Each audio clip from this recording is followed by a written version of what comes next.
they said it couldn't get worse for Meghan Markle's Netflix experiment. But now it just did. Imagine inviting a guest onto your own show, only for them to mock your most famous acting role right to your face. That's exactly what happened in Season 2 of With Love Meghan, and the clip is going viral.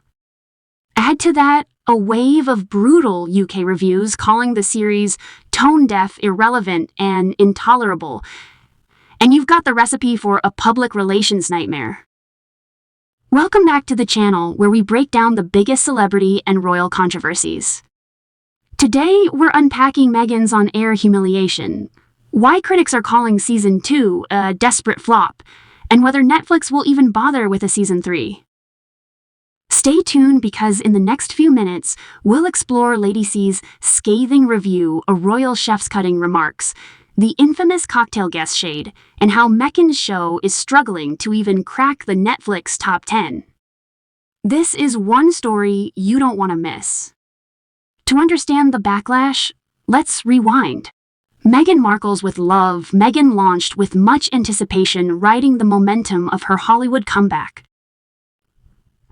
Season 1, though criticized, still managed to slip into Netflix's top 10, helped by Curiosity controversy and her connection to Suits, which saw a streaming resurgence. But Season 2 has been a very different story. According to commentators like Andy Signor of Popcorn Palace, the new episodes didn't even appear on his Netflix top 10 recommendations despite his history of watching Meghan-related content. UK critics quickly piled on, labeling the series tone-deaf and painfully contrived. Lucy Mangan of The Guardian called it so boring it becomes fascinating, while The Times' Hilary Rose mocked it as a cash grab. Even The Telegraph slammed the Malibu cocktail episode for awkwardly linking mixology to California wildfire victims. And the public, many are tuning out entirely, with reports of dire viewing figures questions now swirl about whether Netflix will even greenlight another season. What do you think? Are audiences finally losing interest, or is Meghan still being unfairly targeted by critics? The real turning point in this story isn't just the critics, it's what happened on Meghan's own show. In episode 7, Meghan invited mixologist Payman Balmani Bailey to teach her how to craft cocktails. On paper, it should have been a lighthearted segment. Instead, it turned into one of the most awkward moments of the season. During their chat, Meghan asked if he had ever watched her breakout series Suits. His response, a blunt chuckle, followed by "No, I don't watch basic cable." Ouch! Meghan laughed it off, but the shade was unmistakable. He doubled down, saying he preferred shows with curse words and stuff. It was a moment that instantly spread online. A guest openly dismissing the very show that made Meghan famous and doing it to her face. But the humiliation didn't end there. Critics like Lady Colin Campbell, better known as Lady C, reviewed all 8 episodes so others wouldn't have to. Her verdict: Meghan came across as pathetically desperate, constantly trying to seem authoritative, gracious, and relatable, but failing at every turn. Lady C even suggested that only the hidden tribes of the rainforest might be unaware of Meghan's alienation from family and friends. She concluded the viewing figures were so dire that another season would be a miracle. Celebrity Chef James, who has cooked for King Charles, also slammed the series. He admitted he gave it a chance, but found it staged, fake, and embarrassing. His sharpest jab: just because you know a good cook doesn't mean you are a good cook. And if that wasn't enough, UK newspapers piled on. The Guardian mocked the show's forced whimsy, The Times branded it irrelevant and intolerable, while The Telegraph called Meghan a needy host and slammed the bizarre decision to dedicate a cocktail episode to wildfire victims. Put together, it paints a picture of a project in freefall, humiliated on air, eviscerated in print, and struggling to resonate with viewers. But here's the question: is this truly the end of Meghan's Netflix experiment, or is there a hidden strategy behind all this hate watching? So what's really happening here on the surface with Love Meghan looks like a celebrity lifestyle project gone wrong. But the deeper story is about image credibility and cultural backlash. First, let's talk cause and effect. Meghan has long tried to reinvent herself as more than just an actress positioning as a thought leader, humanitarian, and cultural tastemaker. Yet each attempt seems to be met with skepticism.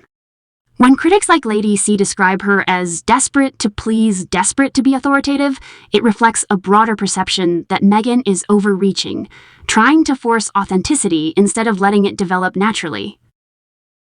The impact on different groups is telling. For supporters, this criticism might feel like yet another pile-on against a woman who left the royal family to seek independence. But for detractors, it confirms long-held suspicions that Meghan's projects are vanity vehicles fueled by privilege and disconnected from ordinary audiences. Economically, the stakes are high. Netflix invested heavily in Meghan and Harry's content deal. Season 1's numbers gave them a temporary win, but Season 2's alleged failure puts pressure on whether the platform should continue backing her. If viewership is as weak as reported, future projects could be scaled down or even scrapped. Socially, the optics matter too. When a guest openly shades her on air, it signals something bigger than a funny TV moment. It reveals how Meghan's Hollywood cachet has shifted. Once the star of a cult TV drama, she's now struggling to command respect in her own curated space. That awkward cocktail exchange became symbolic. Meghan can't even control the narrative on her own show. Politically, this ties back to her royal exit. The more Meghan leans into media projects that critics find tone-deaf, the easier it becomes for royal loyalists to frame her as out of touch. Linking cocktail recipes to wildfire victims, for example, only feeds accusations that she trivializes serious issues for personal branding. But is this simply a career stumble, or is Meghan intentionally playing into controversy, knowing that negative press still drives views and keeps her name trending? This isn't the first time a celebrity project has been torn apart by critics.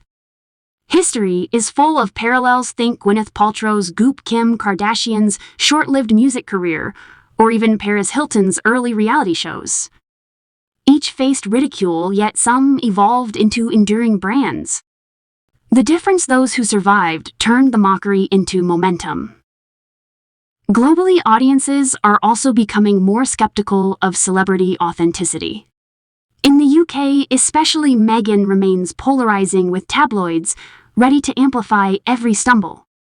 Across the Atlantic, American audiences may be more forgiving, but only if the content feels genuine rather than contrived. Regionally, Meghan's attempt to link luxury cocktails to California wildfire victims shows a cultural disconnect.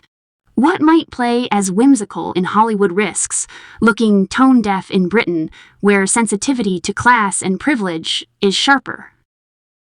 At the heart of it all, the backlash isn't just about TV. It's about trust. Can Meghan ever rebuild credibility with audiences who feel she's constantly performing, or has the damage already been done? When you put it all together, Season 2 of With Love, Meghan has become less about recipes and more about reputation. From Lady C's brutal takedown to a royal chef's cutting remarks, and from UK critics' scathing reviews to a mixologist openly dismissing Suits, the message is clear: Meghan's show is struggling to win hearts, minds, and most importantly, viewers.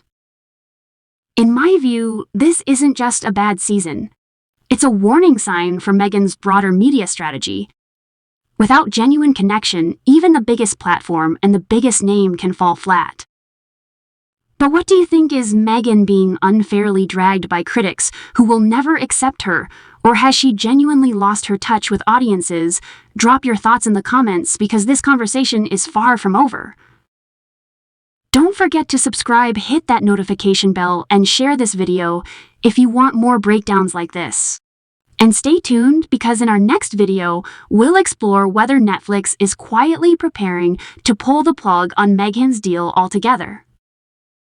Join thousands already watching and debating. Your voice matters in this story.